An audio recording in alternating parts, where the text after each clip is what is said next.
Welcome, everyone. Welcome to our show. We're here back for another episode, Adventures in Business Live. Mandi, how are we doing today? Hi, Amani. Happy Happy Monday. Monday. Happy Monday. I feel like the audience will be happy to know that Amani told me no cursing again before Yes. the show. I feel like you're worried about this one. Ooh, do I need to be worried? No, no, but I might slip it in there just for you. Yes. I know. I'm just Yes. kidding. I'm just kidding. Okay.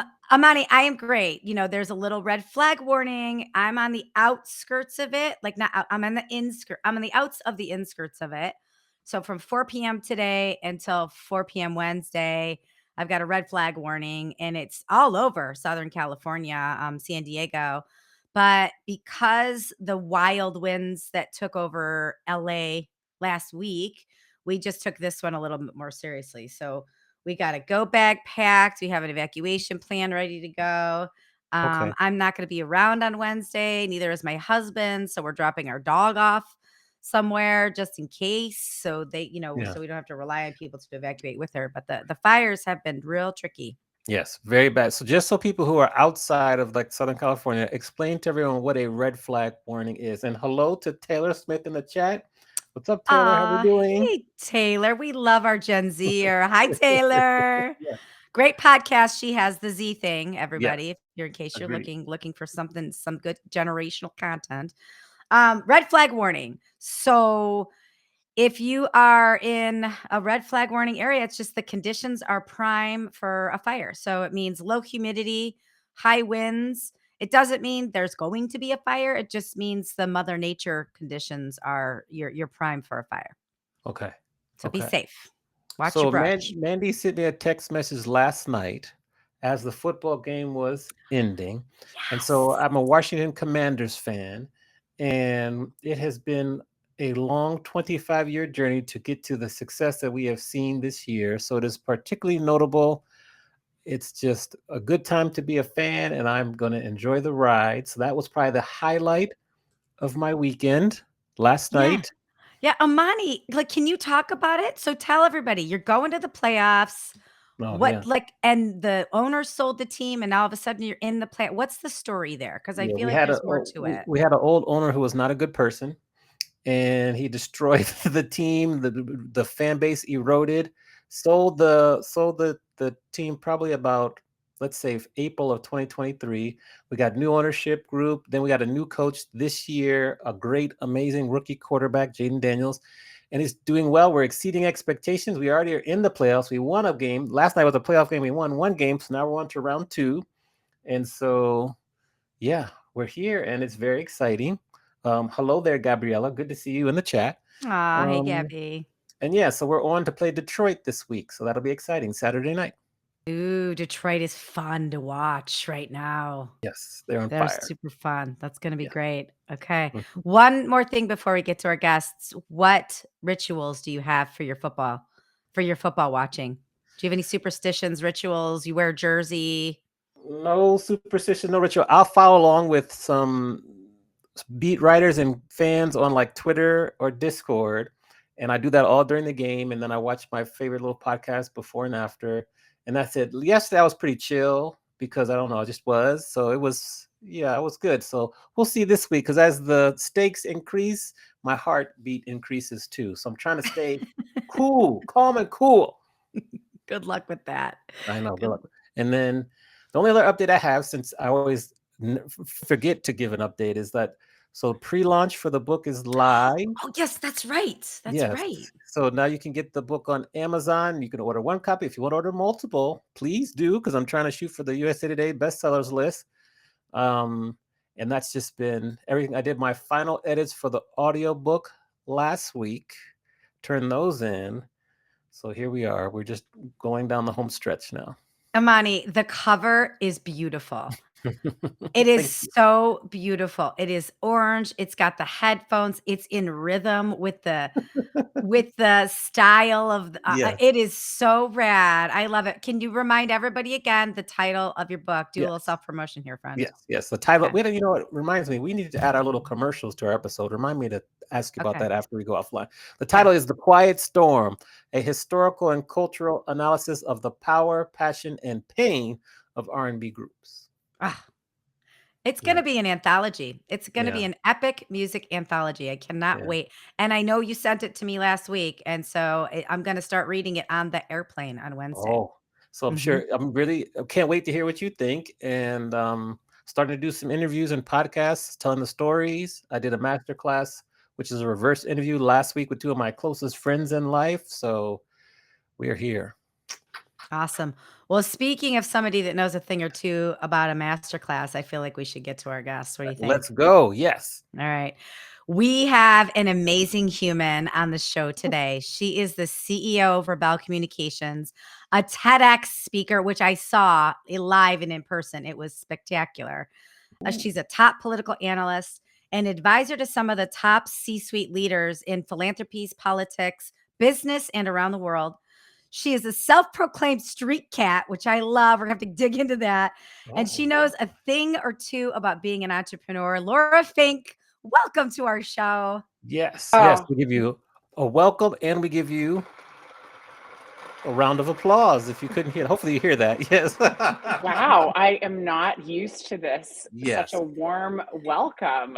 Thank you so much for having me, Mandy and Amani. I'm so excited to be on this show with a couple of experts in their field. So just thrilled to talk to you all today. And I don't have a football team because I'm a former Chargers fan. So go Commanders.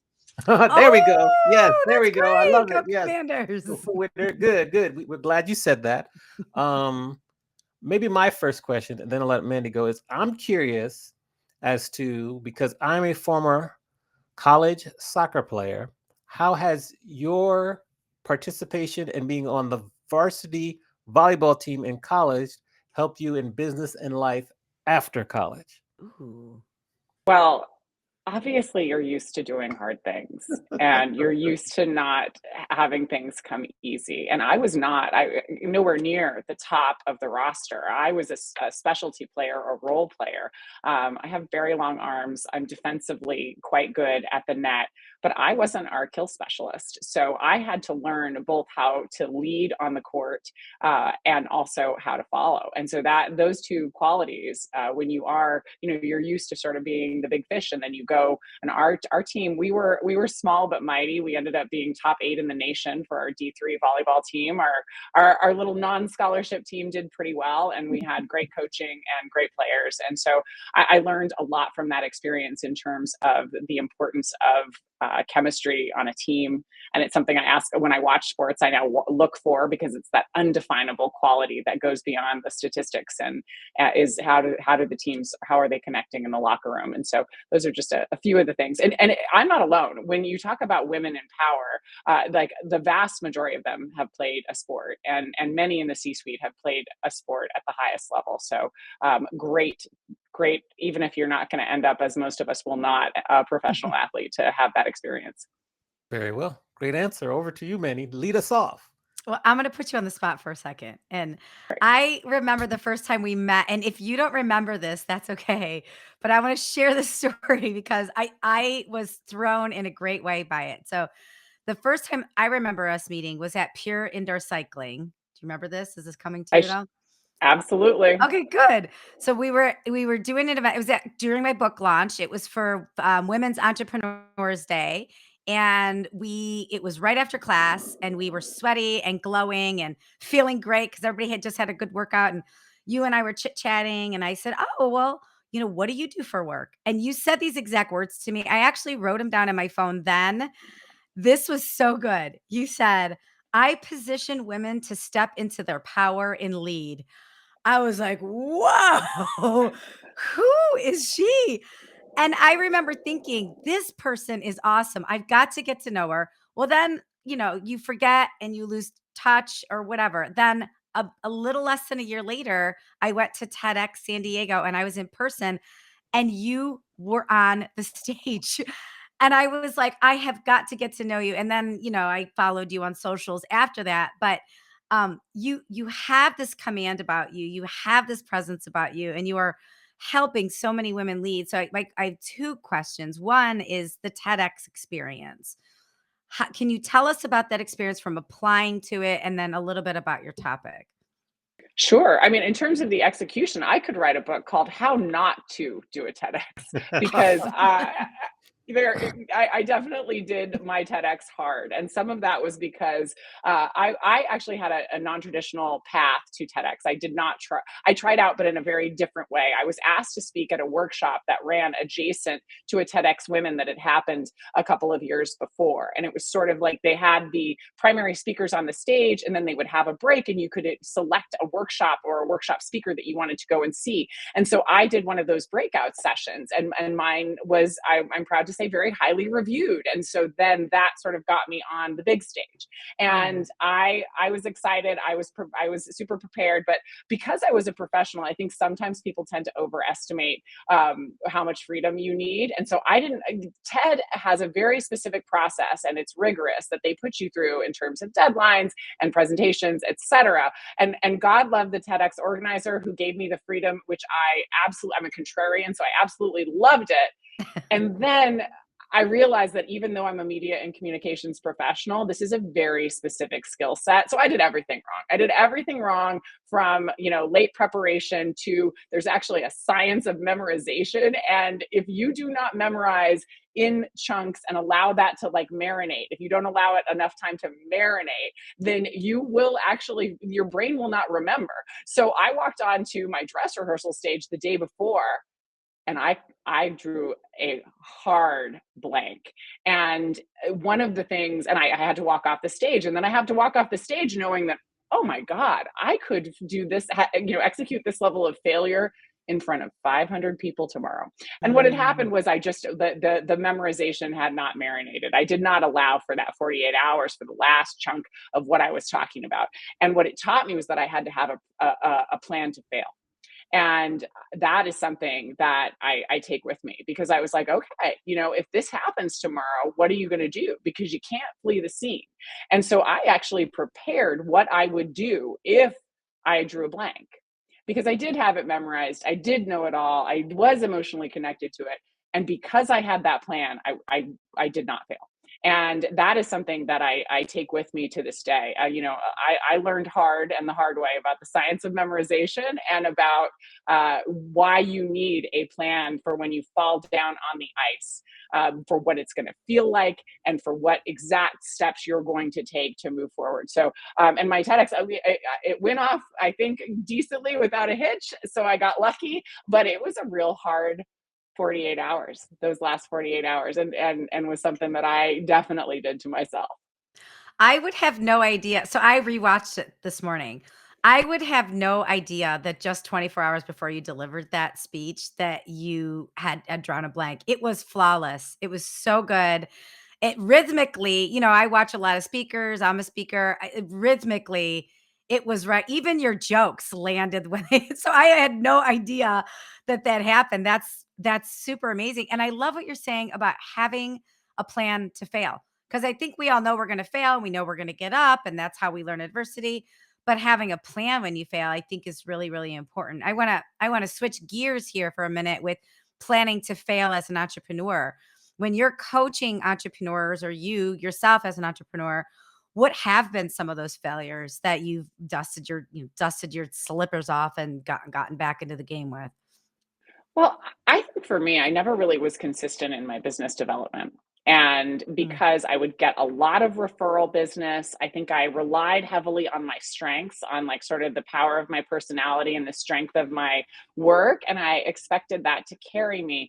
And I think the failure was not that I ran out of business. It was that I didn't earlier define what work I wanted to do. And so then for many years, and I started my first business at 25. So I've been, like I said, an alley cat, a street cat, an outdoor cat for a really long time. And I would say that one of the hard failures of my business was not pivoting earlier to do the work that I loved and to acquire the clients that I wanted to work with. And for the most part, I've been very lucky and haven't had to work, with clients who I didn't believe in. But I would say the type of work that I was doing would have shifted much earlier if I had if I hadn't had kind of a failure of vision and belief. That's So- smart. Yeah. To follow up on that, what was your previous kind of business or market you were going after, and what did you step into that you really love now? So I got in. So my first job out of college, I worked in tech, but I always wanted to work in politics because I was really interested in public policy change and where the power was at. And so the way it's, politics is one of those places where you can get in on the ground floor. You just have to do a lot of grunt work. And so I was prepared to do that with my fancy college degree, and I was ready to do the work. And so it's sort of like if the floor is dirty, pick up a broom. Well, what I didn't understand was much like many organizations, they kind of had a track for different people. And as a woman, they would ask you to do the fundraising. And so I did fundraising for a lot of years. It's something I deeply respect, and also something that is, I was happy to learn, but also sort of knew it wasn't my calling and what I was aligned with. I'm a message person. I've always been a words person. I was an English major. I write, all of those things. So where I really shine and where I really thrive is in the communications space. But because I would say, years later, someone sort of summed it up saying, be careful where you're useful. And I think I sort of stayed in that lane, and I was afraid to move out of it, afraid that people understood my brand to be something very specific. How do you know me? Well, I might have asked you for money, or you might have come to a party that I threw, or, you sort of know me as affiliated with that. And I will tell you, the brand of fundraisers is like necessarily strong, because for a decade after, people would ask me and send me fundraising clients, even though I had long moved out of that role. But I would say I would take that lesson: be careful where you're useful, because where people need you is not necessarily where your heart wants to be. And you're going to do better work, you're going to grow, you're going to be better rested and fulfilled if you find that lane and swim your way to it. Yeah, I love that message. Now, I know you coach and help people with speech writing. What are the most important elements for the best speeches you've coached and witnessed? Oh, that is such a tough question, and such a good question.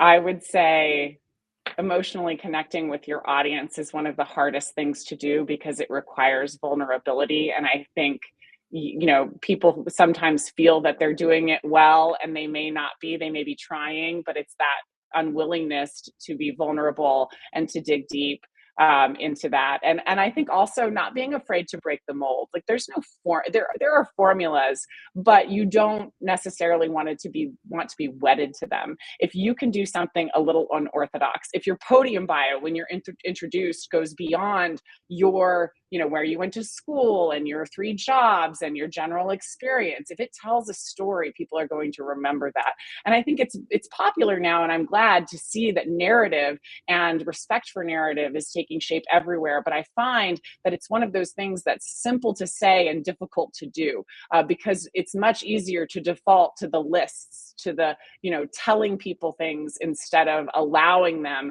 to move through a story and metabolize it and walk through it with you. So the consistency, like the great speakers are all able to tell a story, whether it's 2 sentences or 60 minutes. And those are the people. And what I try with my clients is to get them to move there, because there are a lot of solid speakers who do a lot of other things in terms of information transfer, but they're not transformative in that same way that the top speakers are. And it's really hard to get to that level, because there are a lot of people who are really, really good, and they don't want to let go of what they're good at. And this is a leadership trope that happens not just behind the microphone and the podium, but the skills that get us to where we are.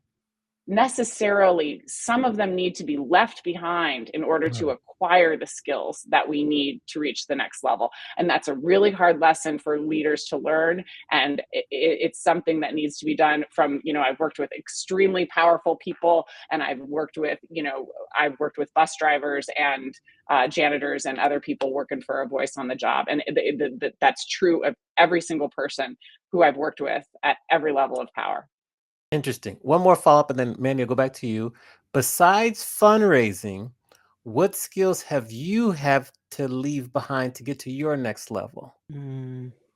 This is easy, Amani. Perfectionism. Okay, tell us. Yes. The lesson I have to keep learning over and over again is that perhaps my perfectionism led me and got me where I am, but also acknowledging that alongside it, it has held me back, and it is certainly holding me back from what I want to do in the future, because a meticulousness around perfectionism and a lack of comfort with a sort of messy first draft in whatever we're executing, you are not going to be able to get done what you need to get done when you are frozen, or when you are so focused on like the wordsmithing the final draft of the speech, or practicing, your podcast answers before you come on the pod. There is a law of diminishing returns, and there is an opportunity cost to focusing on the perfect. And I have to work on that. Great. Probably till I'm dead. Okay. Great answer. Shout out to Janine Lefford, who's in the audience. Thank you for joining us. Good to see you also.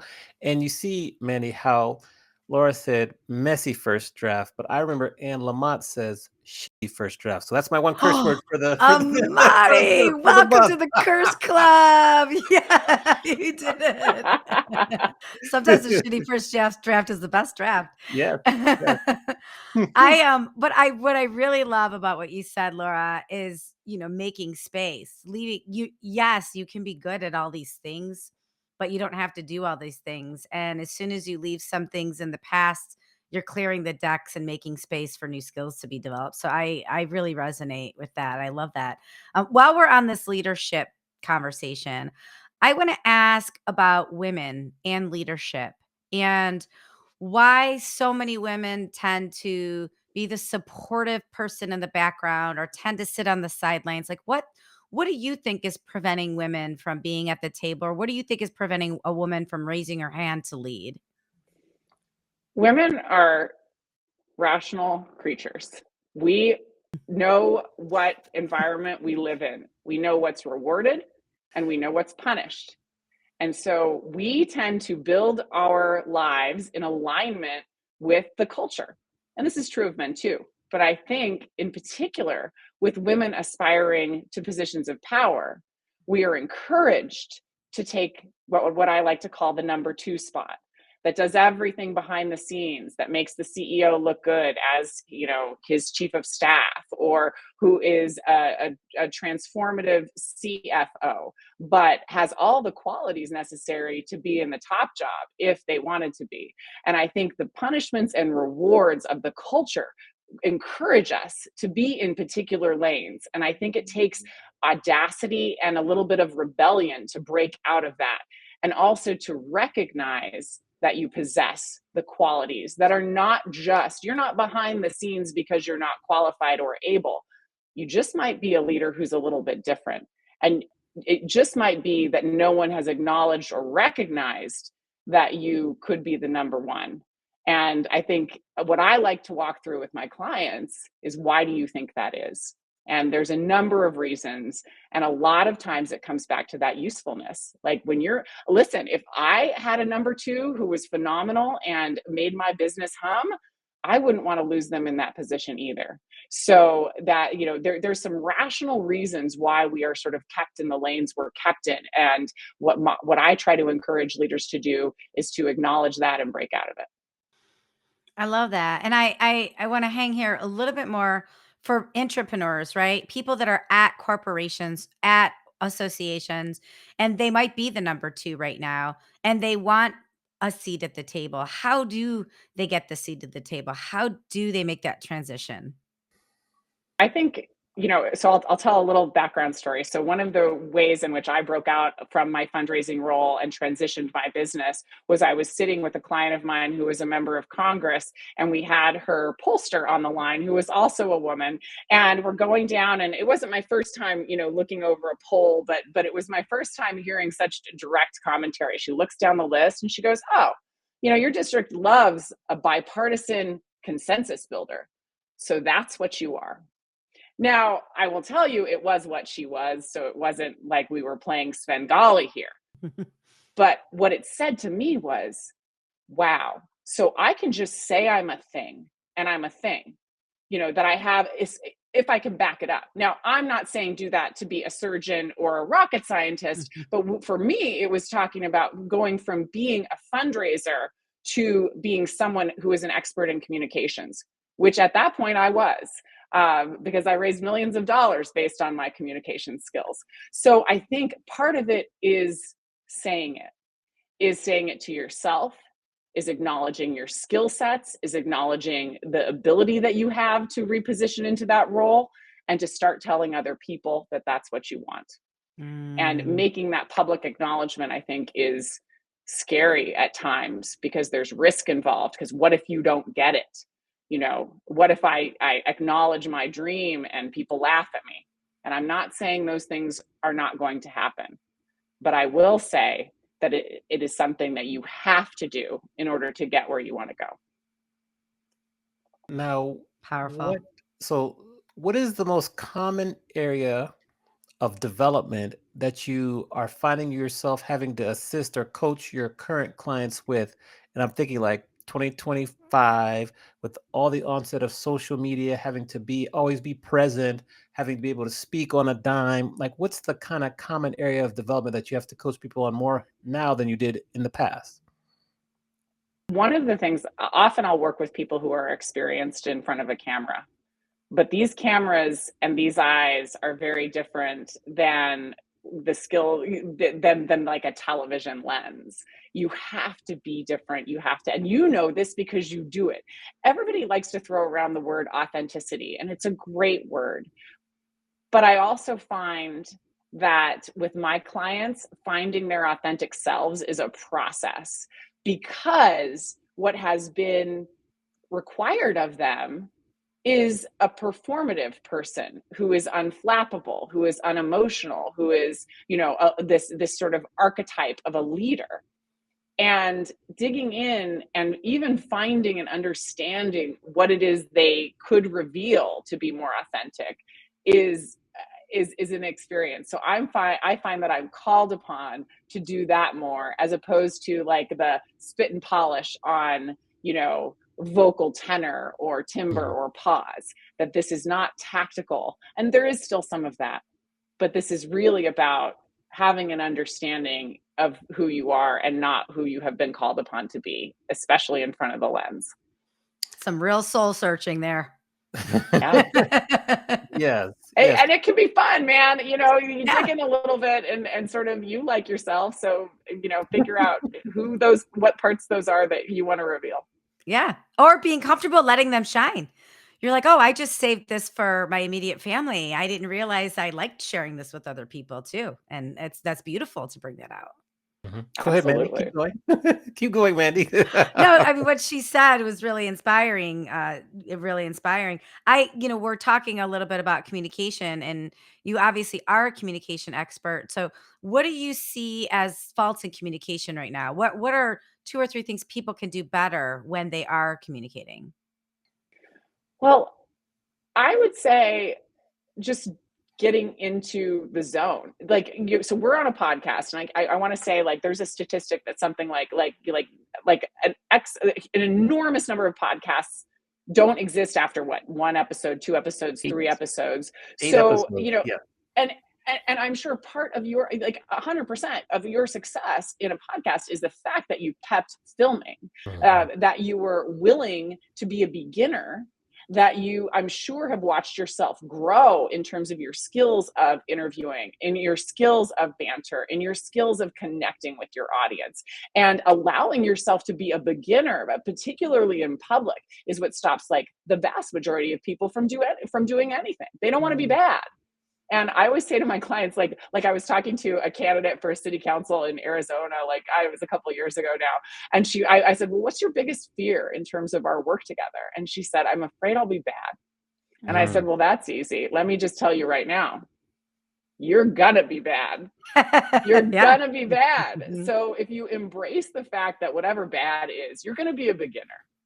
And I actually really enjoy working with beginners more than advanced folks, because they're a little bit easier to work with, because advanced folks hold on tightly like I said, to what makes them, successful. But that unwillingness to be a beginner, I think, is holding everybody back right now. And so the ability to like walk and stumble and be. So, if I had like 3 tips, I mean, I could give you, anybody that is a speaker can give you talk about timbre and pause and rhythm and, short sentences and long sentences and timing. But I would say, like, you're going to learn because inherently what is good and what is not good. And if you force yourself to do the hard thing, which is to show up and then to watch back your performance, you're going to be ahead of the curve of everybody else. And it's the hardest thing to get people to do.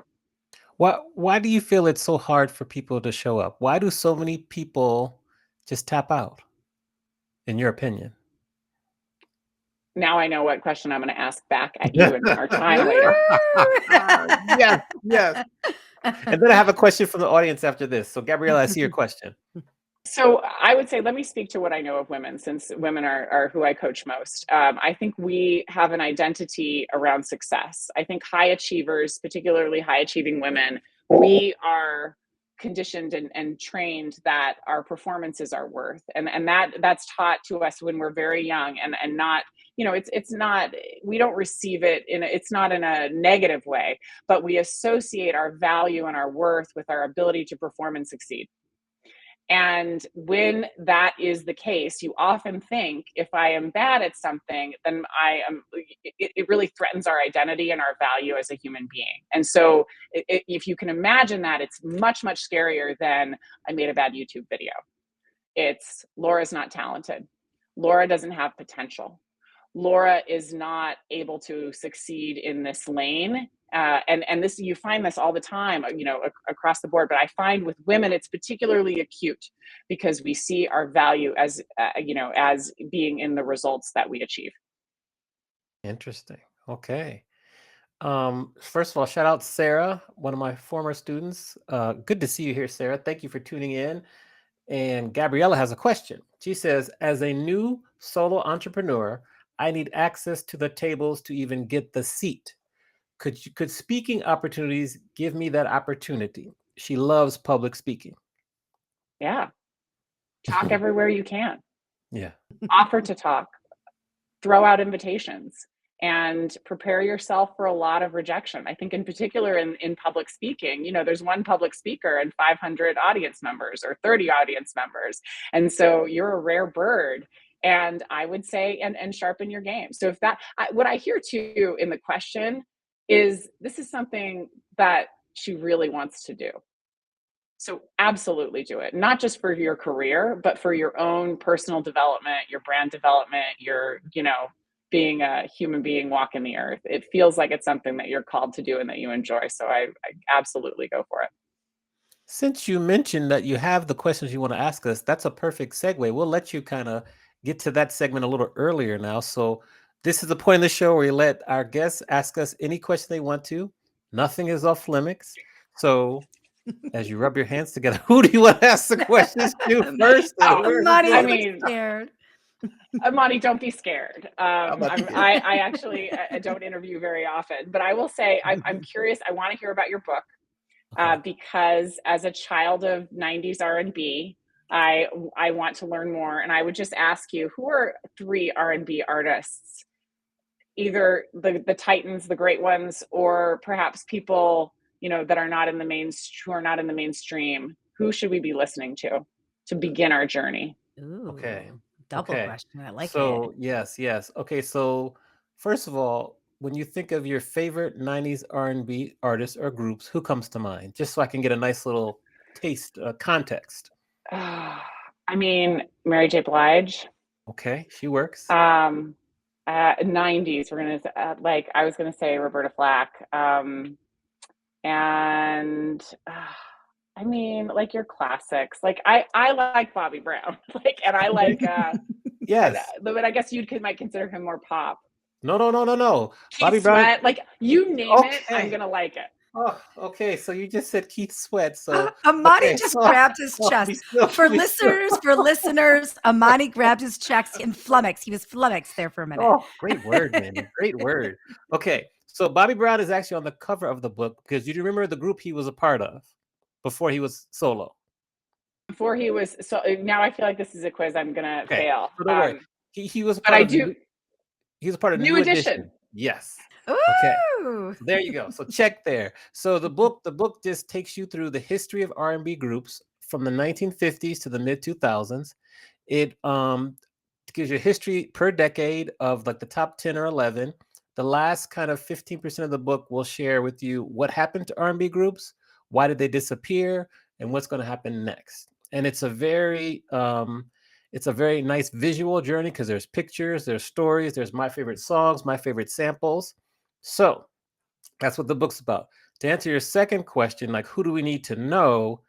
Oh, that's like I'm trying to see. So I'll say you might know him from singing Smokey Robinson and the Miracles, but what you really need to know is how talented of a songwriter he was. He probably wrote many of the famous songs you love from the 60s and 70s. He probably wrote that and you didn't know. That's one thing that you need to know. Another thing will be I'll pick like the Gap Band. Many of you all know Charlie Wilson from his work with Snoop Dogg and Justin Timberlake, but he was with the Gap Band first. But he makes more money off of his current work than his old work because he didn't have the knowledge about the music business to make good decisions. That's number two. Number three, I say who should you know nowadays, like SZA, her, Alex Isley, who is related to the Isley brothers. Those are three artists that you need to know now. So that's my short answer. We could talk about this for an hour or two, just so you know. And Mary J. Blige, her duet with KC from JoJo, Do Everything, is one of my favorite love songs of all time. I'll just stop right there and let you ask Mandy a question. I'm not even going to follow that up. I'm glad we have this recording because I didn't take notes. Yes. And for the listener, Laura, in turn, when Amani talked about Mary J. Blige, grabbed her heart. Yeah. So we've got a lot of feelings going on here with that question. That was a good That's what one. R&B music is Well, about. The feeling, the passion. R&B. There's almost no musical genre that is more emotional, I would say. Okay, I'm gonna take that little snippet and use that when I go on interviews because people always ask me, "What is R&B and all this?" And what you just said, unsolicited, is a perfect way to describe kind of the genre. Thank you. Well, I'm happy to be of service. Yes. Can't wait for the book. Yeah. Okay, so Mandy, I've got another one for you. So going back, I will tell you that my memory of us meeting was at your book launch, and just the context, like I was red as a cherry tomato after, being in a spin class. Cardio, I'm more of a weightlifter. I am not a sprinter. So it is a struggle to be on that bike for me as an athlete. And I come out just bright red. And this community that you fostered at this particular studio, and then the company that came to show up for you for your book was just remarkable. And I often talk about women who do the thing anyway. There's tons of well-documented research on gender discrimination. The women who do all the things, even in the face of that, I call unicorns. And I instantly knew that you were a unicorn from that interaction, which you do not expect to be stumbling into unicorns after you hop off a spin studio bike. But there you were with stacks of your books, tons of audacity. And my question for you is, inborn or nurtured and based on experience? Oh, well, I think, by the way, I got 17 chills with everything you just said. Thank you for that. I loved seeing you with your red face, and I had my tomato red face too. So that was a real bonding moment. Thank you. I've never been called a unicorn before, so thank you for that. And I don't know if it's nurtured or natured. I mean, I think I've got some stuff inside me that a lot of people don't have that I didn't know was not natural to most people. I learned that over time. My mom is total hippie, Joan Baez. So there was a lot of, energy and psychics and looking at your birthday and astrological signs growing up that I also thought was normal till I met other people's parents. And I was so glad that Kathy K was like that because she's all about intuition. But yeah, I don't know if I can answer that. I think some of it I'm wired, and I think the rest of it I want to learn. I'm really curious, and there's a whole bunch I don't know. I don't know a lot, and I want to learn. I want to continue to learn, and if it gets monetized, awesome. And if it doesn't, if it just makes me a really interesting person at a dinner party, I'm cool with that too. Well, I think that's often where the money starts, is where you're interesting at a dinner party. And to follow up on that, this sort of audacity that I try to inspire in my clients, that I see like in you out in the wild, when you talk to other professionals, how do you talk about how to generate that and build that and find that? Yeah, it's a great question. I love sharing with people that when you reveal of yourself, you are disarming your entire community. You're disarming everybody to reveal of themselves. And as soon as you discover that you can be yourself, and like you said earlier, you don't have to be all of yourself all the time with everyone. But as soon as you understand that when you lift that thin veil, that people do want to know what's behind that thin veil, and they might want to know what's behind a couple other layers, that it's okay to go with that if you're comfortable. There are sometimes, like when I'm interacting with, especially in sales, when people they peel back the onion and then they're like, oh, no, no, no, no, no, no, I'm not comfortable with that. That's okay. Listen to that. That's okay too. So, there's a lot of gut work. Trust your gut, listen to your intuition. And sometimes revealing all of it doesn't work for you. So then just pull back, and it's that push pull of finding what you're most comfortable with. And how did each of you, and a question for you both, and whoever wants to go first, how did you move from being an entrepreneur, which is the term I learned today, to an entrepreneur? And what did you do it with a boot on your bum, or did you do it with letting your hair down? Amani, since you have so much hair, I think you should go first. I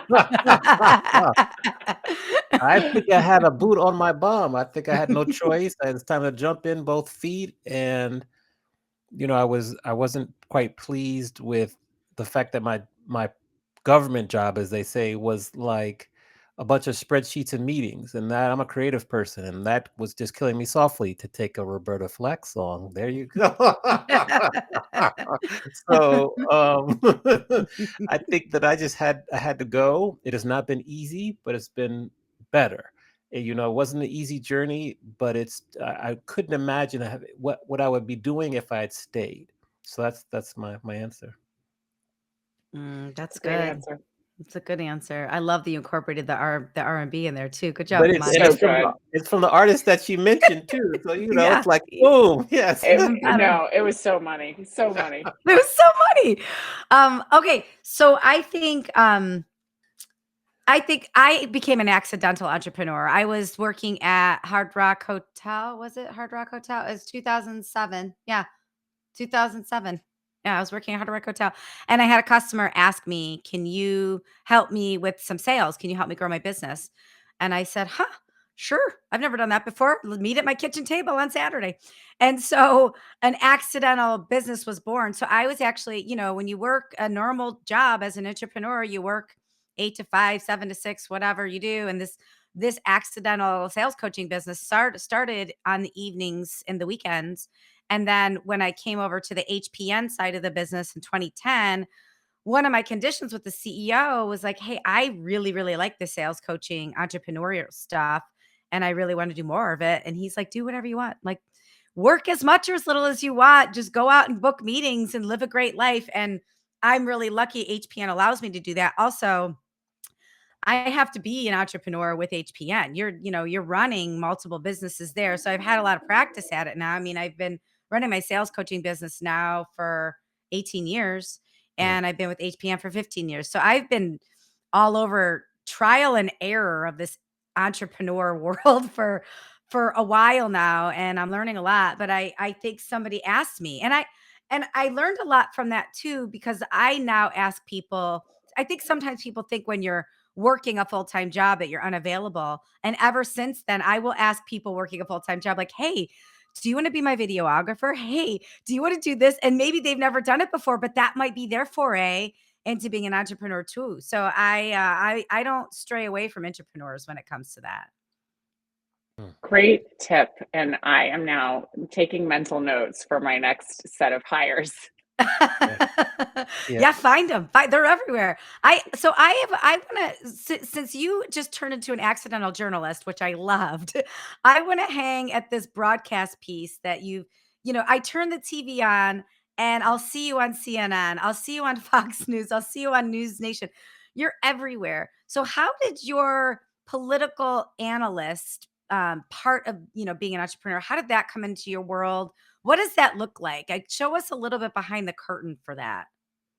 Okay, so two different questions. How did I Yeah. get there is a long and involved answer that involves something horrible that I made the best of. So I was pre-Me Too 2013. I had been sexually harassed by the first congressperson who I worked for. He eventually became a mayor 8 years later and was, continuing his bad behavior. I felt like I had the ability to come forward with documentation that he'd been, on this ride for a long time. And I felt like the women who were sort of coming forward anonymously didn't have that leverage because they worked for him. So it turned into a real national political scandal. I was called upon to do interviews and go on TV talking about something I never wanted to talk about and certainly did not want to be my brand. However, I did get noticed by one of the local affiliates on ABC here in San Diego, and the news director, he asked me to do political analysis because he could see that I could speak on camera. And part of the privilege that I had that I was leveraging, and part of the reason I did what I did was because I was like heavily resourced. I was educated. I had all these things, all these advantages in terms of my position and ability to stand up and talk about, and try to get rid of them, which we did. But that was my entree. And then, I was a behind the scenes person, and the fundraiser, politicians don't like to talk about the fact that they raise political money. And so that is an unseen, invisible operation. And it really taught me that I had the ability to not work behind the scenes for someone else's benefit, that I could be the sort of a leading on my own and the principal in my own business and in my own life. And I did have my own business at that point, but it really caused me to understand that I could do something different. And so I have been doing political analysis on television ever since. And I've been doing national for, 6, 7, 8 years now. So it has taught me that to not expect applause, because the nature of television and the nature of television that I do, I tend to go on networks where there is significant opposition. Obviously, someone who disagrees with me in the box next to me, but usually the host and often the subject matter. So I have learned to not expect applause and to not to not blink when people don't like me or don't appreciate, what I have to say, because there are, in all of our lives, that is true. We will have people who don't agree with us. We will have people who don't like us, and we will be in positions where the questions are difficult to answer. So how do you maintain your sanity, maintain your self-worth when you recognize that people don't like you? Because that's one of the things that holds so many people back, is they're worried about what other people think of them. So how do you manage that? I think about this quote from Joan Rivers, who was, if you know anything about her history, one of the first female comics, and as a comedian, you're going to have an audience and you're going to have people throwing tomatoes. And she says, yeah, a lot of people hate me, but I can fill stadiums with people who love me. And so I think about, how can I fill stadiums with people who love me? By being myself. Okay, so thank you for that answer. Now, if we go back to Massachusetts, and you pronounce it Wellesley, right? That's how we say it? Woo, yes, you're on a roll, Amani. Thank you. So we're going to go back to Wellesley, Massachusetts, as you're graduating from college. And you're going to talk to Laura from then and give her advice based on everything you've learned so far in life. What advice would you give your younger self? That's so trite. Trust your gut. Trite, You but know good. what you're good at. You know what you're good at. Don't wait for people to tell you. Don't wait for people to choose you. Choose yourself earlier. Choose yourself earlier. I think that's a good model. Mandi, over to you to kind of close out the interview and everything. We could keep talking for hours. I just want to let you know that. I We've got a know. long other list of questions that we couldn't even get to, but go on, Mandi. I'm with you. I know. This is so good. Okay. I have 2 final questions completely unrelated. So I'll do the hard one first. You were, like you just said, first of all, I am so sorry that that happened to you with the congressperson and with the mayor. I am so sorry that you were bullied and sexually harassed. Nobody deserves that. So thank you for speaking up about it, but I'm sorry that happened. If there is somebody out there that is listening to this right now and they are going through that experience and they are worried about speaking up, or they are worried somebody might not believe them, what advice do you have for them that you maybe you wish somebody would have given you, or just through living with that experience? Well, I would say you have more power than you think. I make no promises of the legal system or corporate outcomes because I think the deck remains deeply stacked. I would say the reputational damage that you're probably anticipating, depending on the situation, is probably less than you're guessing. And so take comfort in that. And please, please tell people. Tell people initially, document it, write it down, do all of the things that, may not occur to you when this happens. And then get a bunch of people on your team. Talk to a lawyer outside of your company and figure out, how to navigate this. Treat this like a strategic situation and get the emotional support that you need, because this is deeply damaging and corrosive. And the problem is that we want to be these little warriors for justice, but we've just been kicked in the teeth. And so you need to be able to get the emotional support that you need, and from friends, from family, from professionals. So put together your team and know that you are worthy of that team, and that team wants to help you. Excellent advice. That's excellent. Thank you. Okay. Completely switching gears. Final question. I want to do a quick flash fire with you. So I'm going to say a word and I want you to answer the first thing that comes to mind. It doesn't have to be just one word. It can just be whatever answer you want, but the first thing that comes to mind. Okay. You ready? I just want to first say this type of thing makes me want to throw up, no. nervous way. So we'll be nice. We'll be nice. Don't worry. We don't have to do it. Or do you have a barf No, we're bag? going to do it. We're going to do it. Let's live what you preach. Let's go. Okay. Okay. You ready? Okay. Ambition tax. Ever present. Okay. Marble ceiling. Get a jackhammer. Oh, yes. That's a good one. Glass cliff. We can fly. Woo, Nelly, that's good. I just mentioned 3 really interesting terms I never knew before, but that Laura mentioned in her TEDx talk that is not only informative, it is heartwarming, it's hilarious. And if it doesn't inspire you to get up and do something immediately after, you might be dead inside. So thank you for being here today. Thank you so much for your knowledge. Thank you. If you are not following Laura, what a fun follow. Not only does she make your brain bigger, but there's gardening tips.